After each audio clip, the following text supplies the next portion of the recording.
My name is Natalie Brooks. I'm 28 years old, and until recently, I thought I had a pretty good handle on what a healthy relationship looked like. I grew up in a small town in Iowa, the kind of place where everybody knows your business, but at least they're honest about it.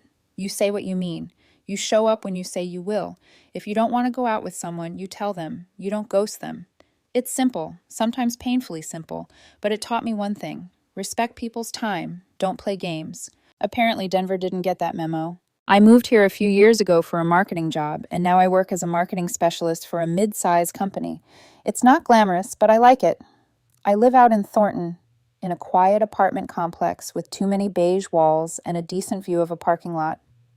My boyfriend Dylan, on the other hand, lives right in the trendy part of downtown.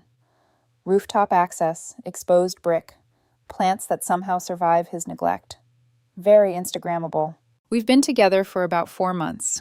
Long enough that we've settled into routines, but still in that phase where you're trying to impress each other without looking like you're trying.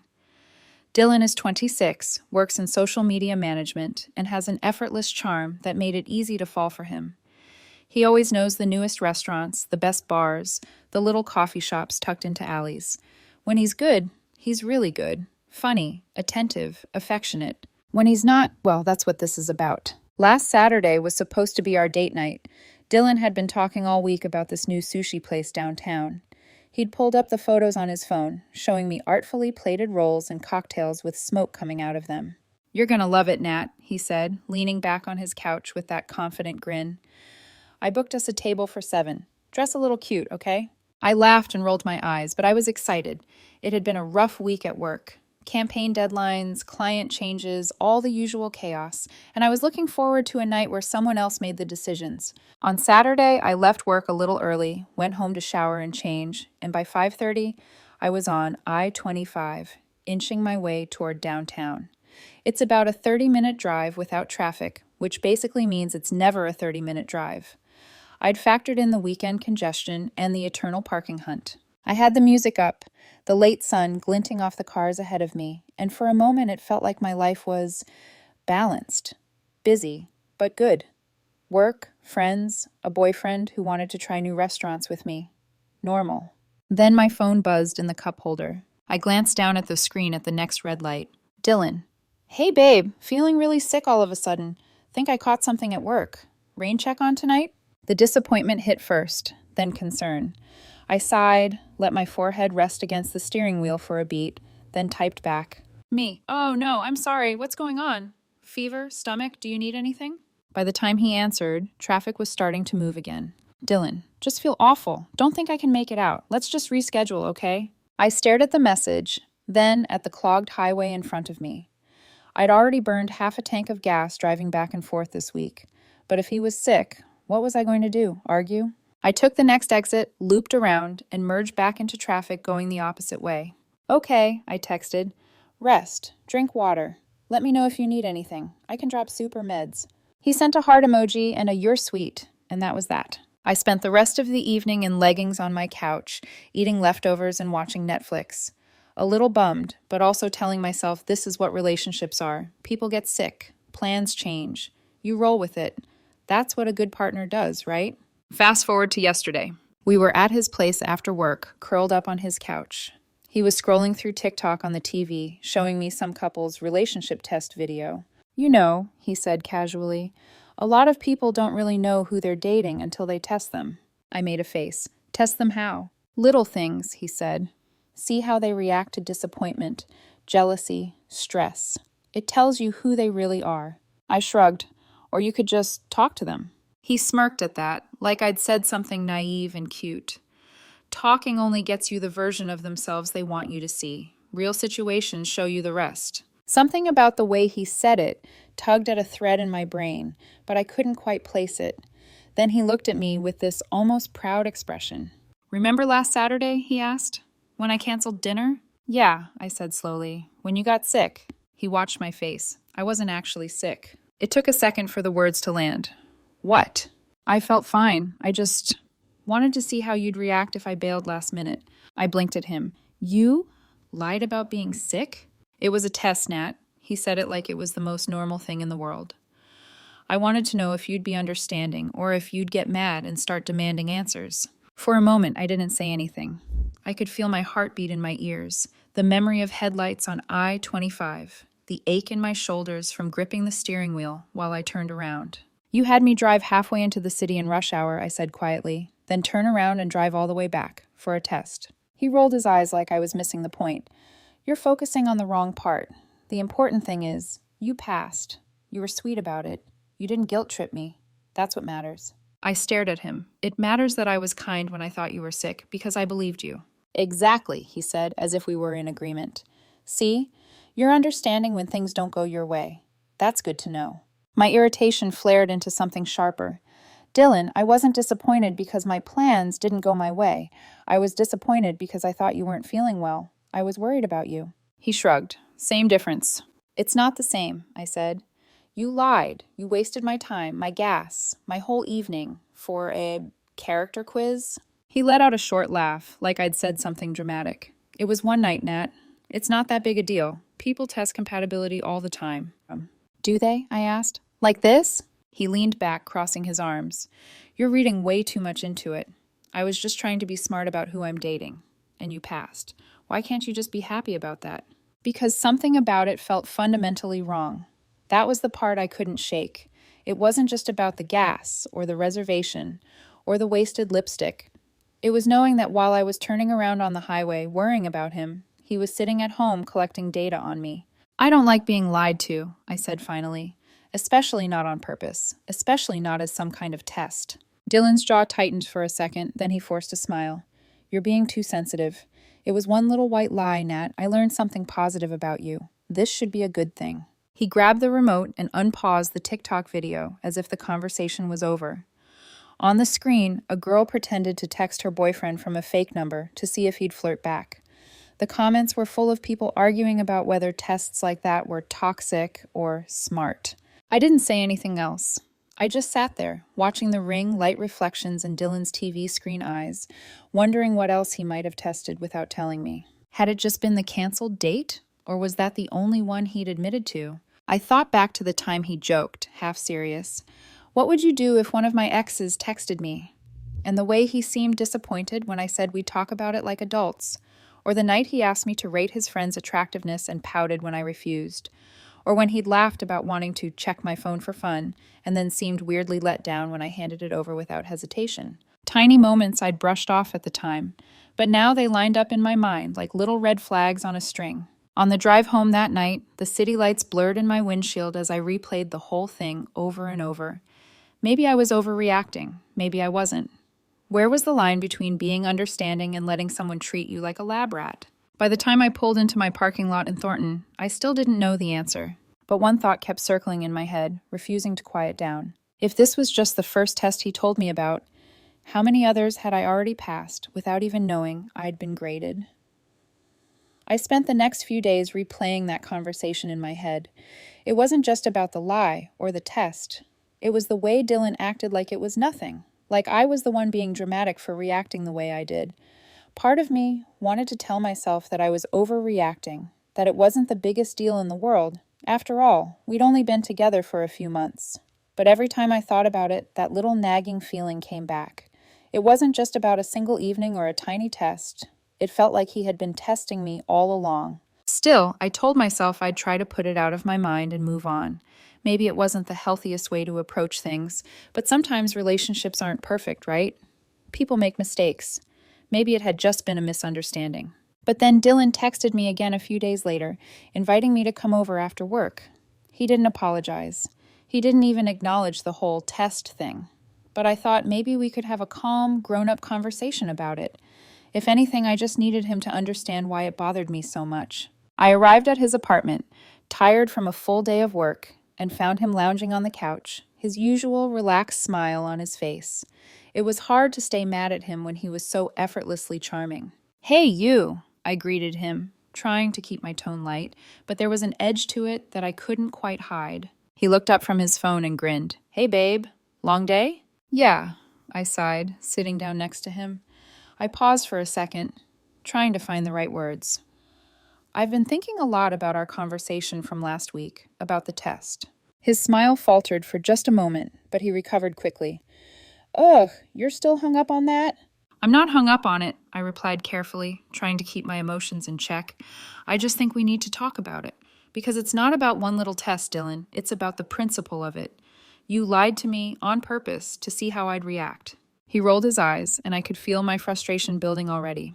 I don't get why you're making this such a big deal, he said dismissively. You passed. You were understanding, and that's a good thing. I don't see why you can't just appreciate that.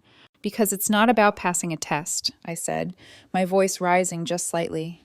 It's about you intentionally deceiving me and wasting my time. I'm not upset because of the evening we lost. I'm upset because you thought it was okay to manipulate me like that. He leaned back, looking bored. Manipulate you? It was just a test, Nat. People do this stuff all the time. It's normal to want to see how someone handles disappointment. How you react in a situation like that tells you a lot about your partner. No, I said firmly, my heart pounding in my chest. What that tells me is that you don't trust me. You don't believe in just talking to me and understanding my reactions. You'd rather test me. Dylan's face darkened, but I pressed on, desperate to get through to him. If you want to know how I handle disappointment, you don't lie to me and create a fake situation. You just talk to me, Dylan. Ask me about a time when I've had to deal with something difficult, and we can talk it through. That's how normal relationships work. His expression shifted slightly. He looked almost irritated now. You're overthinking everything. Not everything has to be this big philosophical discussion. I just wanted to see how you'd react. People test each other in relationships all the time. It's normal, okay? But it's not normal to lie about something as basic as whether you're sick or not, I said, feeling my patience wearing thin. If you'd just told me the truth, I wouldn't have had to waste my time going over this again and again. I would have just tried to understand why you were upset, or help you through it. He shrugged, dismissing my words like they were nothing. You're making this way bigger than it needs to be. You passed. You were sweet about it. You didn't freak out. That's all that matters. I stood up, suddenly unable to sit still any longer. It's not about whether I passed, Dylan. It's about respect. It's about trust. And right now, I don't feel like I can trust you. You've created a situation where I'm constantly wondering if you're testing me or being honest with me. His eyes flashed with annoyance. This is ridiculous. You're being way too sensitive about this. It's just one little white lie, Nat. Get over it. I felt my stomach churn. It's not just about the lie, I repeated. It's about how you keep minimizing my feelings and turning this into something I'm overreacting about. If you cared about me, you'd care about how I feel, not just whether I passed your ridiculous test. Dylan's face twisted in frustration. You really need to relax. Not everything is a personal attack. I was just trying to understand you better. By lying to me? I asked, my voice trembling slightly. He didn't respond, but the look on his face said everything I needed to know. This wasn't a misunderstanding. This was a pattern, and I couldn't keep pretending it wasn't. Maybe I am overreacting, I said, my voice barely a whisper, but I don't think I can do this anymore. I turned to leave, my heart pounding in my chest, my mind racing. Was I wrong for wanting to be treated with honesty? Was it too much to ask for respect in a relationship? As I stepped out of his apartment, I couldn't shake the feeling that I had just uncovered a much bigger problem than I ever realized. Dylan wasn't just testing me, he was manipulating me, making me question myself to keep me under control. And I had no idea how long it had been going on, or how many more tests I would have to face before I could finally break free. The days that followed were a blur of thoughts and frustrations. I found myself replaying every little moment in my mind, questioning the way Dylan had been treating me. Was this how relationships were supposed to feel? Was I supposed to endure manipulation in the name of testing and understanding? I wanted to believe that I was overreacting, that I was just too sensitive, but every time I thought back to that conversation, especially the way he kept dismissing my feelings, I knew something was wrong. I wasn't sure what to do. I wasn't ready to give up on him, but I also wasn't ready to keep pretending everything was fine. That's when I decided I had to have one more conversation with him. A real one. No more dancing around the issue. I needed him to understand why it bothered me so much, or at least hear me out, even if he didn't agree. If this relationship was going to work, we had to be on the same page. I couldn't keep feeling like I was being tested at every turn. So I drove to Dylan's apartment once again, a little more prepared this time. I had written out a few notes on my phone, making sure I didn't miss any of the things I needed to say. This conversation had to be different. This time I wasn't going to let him twist my words. I couldn't. When I arrived, he greeted me with a casual, "Hey, babe," his usual smile plastered on his face. But there was something in his eyes, a little flicker of annoyance, maybe even impatience. I could tell he already didn't want to talk about it. "Hey," I said, trying to keep my voice steady. "Can we talk for a minute?" "Yeah, sure," he replied, settling back onto the couch. "What's up?" I sat down across from him, taking a deep breath. "I've been thinking about last week a lot, about the test." He groaned, already sounding exhausted. "Natalie, seriously? We already talked about this. It's not that big of a deal." I clenched my jaw, trying to stay calm. "It is a big deal to me. It's not about one little lie. It's about what that lie meant and how it made me feel." "Look," he interrupted, his voice sharp now. "I've already explained it. I did it because I wanted to see how you'd react. You handled it well, so why are we still talking about it?" "Because it's not just about how I reacted, Dylan," I said, my voice starting to shake. "It's about the fact that you didn't trust me enough to just talk to me. You didn't think I'd be understanding if you were just honest. Instead, you lied to me and created a fake situation to see what I'd do. That's not okay." He crossed his arms and leaned back, exhaling slowly like he was frustrated with me. "It's not manipulation, Nat. It's just a test. People do this in relationships to see if they're compatible. You don't think testing your partner's patience is normal?" "No, I don't," I said, shaking my head. "Normal relationships don't test each other like that. They talk. They're honest. You don't create fake scenarios to see how someone reacts. That's not how trust works." "Then why are you making this such a big deal?" he asked, his tone cold now. "I thought you'd appreciate that I didn't just throw a tantrum over the fact that you canceled the date. But no, instead, you're acting like I did something horrible." I felt the anger start to bubble up inside me again. "You lied to me, Dylan. That's not just something you can brush off. I'm upset because you're not listening to me. I'm upset because you don't seem to care about how your actions make me feel. You keep turning this around like it's my fault for being hurt." He sighed dramatically, running a hand through his hair. "This is exactly what I'm talking about, Nat. You're overthinking everything. Why does everything have to be so serious? You need to lighten up." "Lighten up?" I repeated incredulously. "You think I'm overthinking this? I'm telling you that your actions made me feel disrespected, and you're brushing me off like it's nothing." He shook his head. "Look, you passed the test. You didn't freak out. You were understanding. Why can't you just appreciate that?" "I don't appreciate being manipulated," I said quietly. "I don't appreciate being lied to just so you can test me. You didn't care about my feelings in that moment. You just cared about seeing if I'd react the way you wanted me to." I saw his eyes flash with irritation. "You're being way too sensitive about this, Nat. I'm just trying to figure out if we're really compatible, and you're making it into this huge issue." I stood up abruptly, my mind racing. "You don't get it. You're not testing compatibility, Dylan. You're testing how much disrespect I'll put up with." His face twisted in frustration. "You're overreacting. I can't believe you're making this into something it's not." I felt the weight of the conversation settling in. It wasn't about the test anymore. It wasn't about the lie. It was about something deeper, something I had been ignoring for too long. "I'm not overreacting," I said, my voice firm. "But I don't think I can do this anymore." Dylan stared at me for a long moment, his mouth slightly open as if trying to find the right words. But there were no words left. I had said what needed to be said. I had finally admitted to myself what I had been trying to deny for weeks. I walked out without looking back. The next few days felt like a blur. I had made the decision to break up with Dylan, but there was still a strange sense of relief mixed with fear. Relief that I didn't have to keep pretending things were okay, but fear of what came next. Fear of facing the reality of what I had allowed to happen. I tried to distract myself, work, hanging out with friends, spending time alone. But every now and then, the thought would creep in again. Had I made the right choice? I was sitting at my desk, mindlessly scrolling through emails when my phone buzzed on the table. I looked down at the screen, expecting to see a message from one of my friends. Instead, it was Dylan. "Dylan, we need to talk." I felt a tightness in my chest as I stared at the message. I had known this moment was coming. I had known he wouldn't let it go that easily. I took a deep breath, typed back quickly. "Me. I think it's better if we don't talk right now."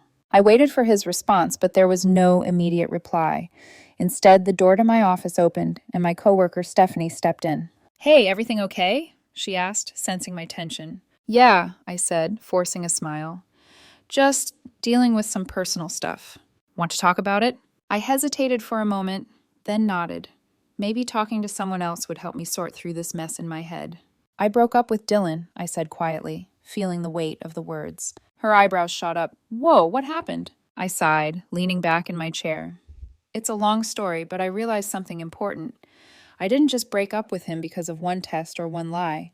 I broke up with him because I realized he wasn't treating me like a partner. He was treating me like a job interview, like I was being evaluated all the time. And I don't want that. I don't want to keep feeling like I'm just trying to prove myself to him. Stephanie nodded sympathetically. Sounds like you made the right choice.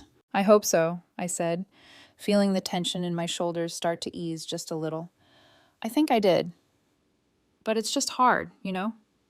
There were so many good moments, and now I can't even remember if those were real or if they were part of some test, too. She smiled gently. Trust your gut, Nat. You don't need someone who makes you feel like you're on trial. You need someone who supports you, and you're not going to find that by constantly second-guessing everything. Her words lingered with me long after she left. Maybe I didn't have all the answers yet, but I knew one thing for sure. I wasn't going to let anyone treat me like a project again. It's been 3 weeks since the breakup, and honestly, I'm still processing everything. Some days I feel free, like a weight has been lifted from my chest. Other days, I second-guess myself. Was I too hasty? Was I wrong to walk away from Dylan? But the more I reflect, the clearer it becomes.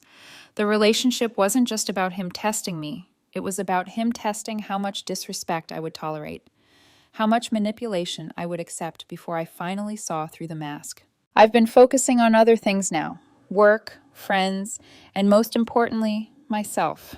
I even started seeing a therapist.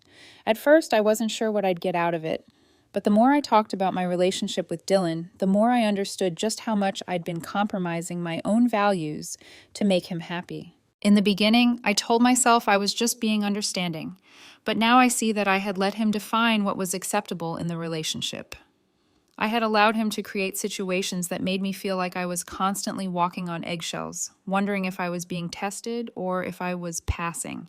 That's not love. That's not trust. That's manipulation. I had a breakthrough in therapy one afternoon, talking about the emotional exhaustion I'd been feeling. The therapist asked me one simple question. What would it look like if you treated yourself with the same compassion you give to others?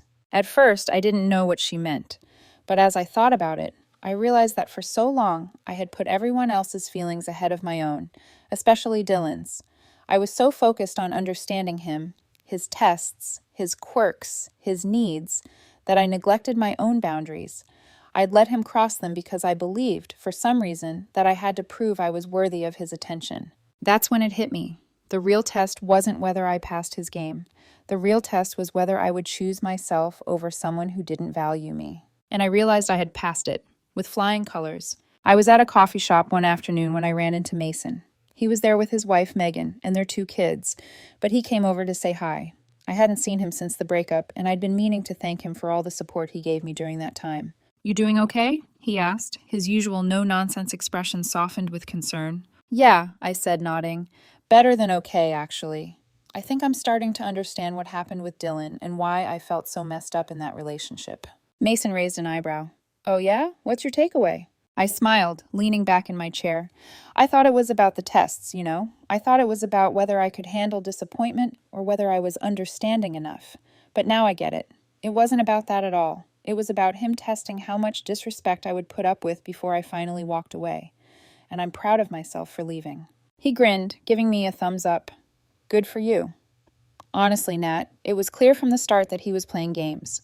You don't need someone who treats you like an experiment. You need someone who treats you like a partner. I nodded, my chest swelling with the kind of pride I hadn't allowed myself to feel before. Yeah, I've been thinking a lot about that, and I've been realizing just how much I've neglected my own boundaries. That's not something I want to repeat. Smart, he said, smiling.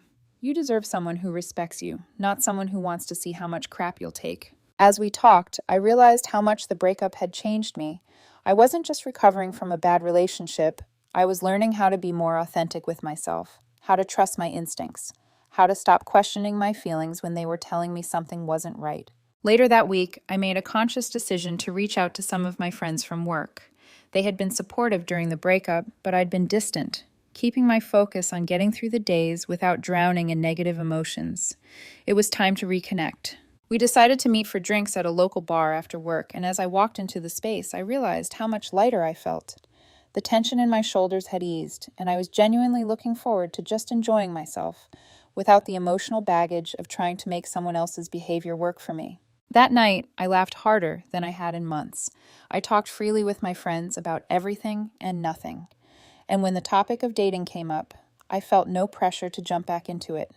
For the first time in a long time, I wasn't seeking validation from anyone else. I was enjoying the freedom of just being me. As I drove home, I reflected on the past few weeks. There were moments when I questioned whether I was too harsh on Dylan, but deep down, I knew I'd made the right decision. I wasn't just walking away from a person. I was walking away from a pattern that had been toxic to me. I was leaving behind the version of myself who allowed others to dictate my worth. I had learned something important about boundaries, about love, and about self-respect, and I was finally ready to focus on what mattered most, me. It's been 3 weeks since that night. Since then, I've taken up new hobbies, spent more time with friends, and even started to look at life differently. I'm not in a rush to date again, but when the time comes, I'll know exactly what I need and what I deserve. I've learned that the real test in relationships isn't how well you handle the small bumps. It's how well you handle the big ones, the ones that challenge your self-worth and force you to choose between your happiness and someone else's manipulations. And the test for me was simple. I chose myself.